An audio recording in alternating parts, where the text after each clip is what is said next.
Hi అండి, welcome back to our channel ST Telugu vlogs and cooking videos. ఈరోజు మనము Sri Rama Navami special పానకం ఎలా ప్రిపేర్ చేయాలో చూసేద్దామండి. ముందుగా మనము ఒక గిన్నె తీసేసుకొని అందులోకి ఒక 4 గ్లాసుల వరకు వాటర్ వేసేసుకోవాలి. నేనైతే కూల్ వాటర్ వేసేసుకుంటున్నానండి.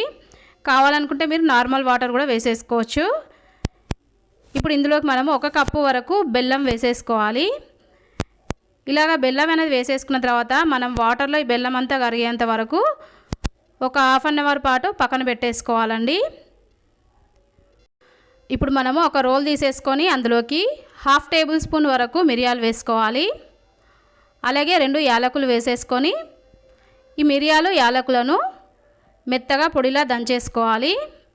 ఈ విధంగా పొడి దంచేసి మనం పానకంలో వేసుకుంటే మనకి పానకం టేస్ట్ అనేది చాలా బాగుంటుందండి. ఇప్పుడు మనం ఈ పొడిని పక్కన పెట్టేసుకుందాము. ½ అవర్ తర్వాత మనకి ఇక్కడ బెల్లం అయితే మంచిగా కరిగిపోయిందండి. మొత్తం అంతా ఈ విధంగా గడ్డలు అనేది లేకుండా బెల్లం అనేది కరిగిపోయిన తర్వాత ఇప్పుడు మనము ఇంకొక గిన్నె తీసేసుకొని ఒక స్ట్రైనర్ పెట్టేసుకొని మనం నానబెట్టేసుకున్న బెల్లం వాటర్ని ఇట్లా వడగట్టేసుకోవాలండి. ఈ విధంగా వడగట్టేసుకుంటే మనకు బెల్లంలో మట్టి లాంటి ఏమన్నా ఉంటే ఈ స్ట్రైనర్లోకి వచ్చేస్తుంది. చూడండి, ఈ విధంగా అన్నమాట. ఇప్పుడు మనము ఈ బెల్లం వాటర్లోకి పెట్టుకున్న యాలకులు మిరియాల పొడి వేసేసుకోవాలి. అలాగే ఒక సగం నిమ్మకాయ రసం అనేది ఈ పానకంలోకి వేసేసుకోవాలి. ఇలాగ నిమ్మకాయ వేసుకోవడం వల్ల మనకు టేస్ట్ చాలా బాగుంటుంది పానకం అనేది. అలాగే ఇప్పుడు ఇందులోకి మనము 1/2 టేబుల్ స్పూన్ వరకు శొంఠి పొడి వేసుకోవాలి. ఇక్కడ వచ్చేసి నేను మామిడికాయని ఈ విధంగా తురిమేసుకున్నానండి. ఇట్లా తురిమి పెట్టుకున్న మామిడికాయ తురుముని పానకంలో వేసేసుకోవాలి. ఇలా వేసేసుకున్న తర్వాత మనం ఒకసారి అంతా కలిపేసుకుంటే మనకు పానకం అనేది రెడీ అయిపోయిందండి. ఇట్లా ప్రిపేర్ చేసుకున్న పానకాన్ని మనము గ్లాసుల్లోకి వేసేసుకుందాము. నేనైతే ఇక్కడ కూల్ వాటర్తో ప్రిపేర్ చేసుకున్నా కాబట్టి డైరెక్ట్ గ్లాసుల్లోకి వేసేసుకొని సర్వ్ చేసేసుకుంటున్నానండి.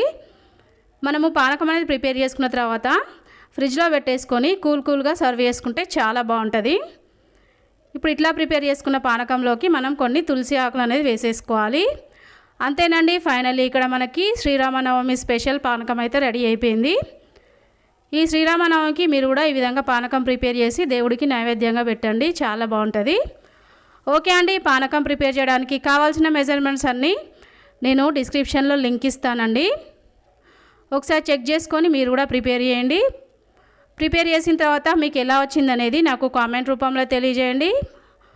అలాగే మీకు కనుక నా ఛానల్లో వచ్చే రెసిపీస్ అన్నీ నచ్చినట్టయితే నా ఛానల్ని సబ్స్క్రైబ్ చేసుకోండి. వీడియో నచ్చితే వీడియోకి ఒక లైక్ చేయండి. మీ ఫ్రెండ్స్కి రిలేటివ్స్కి ఈ వీడియోని షేర్ చేయండి.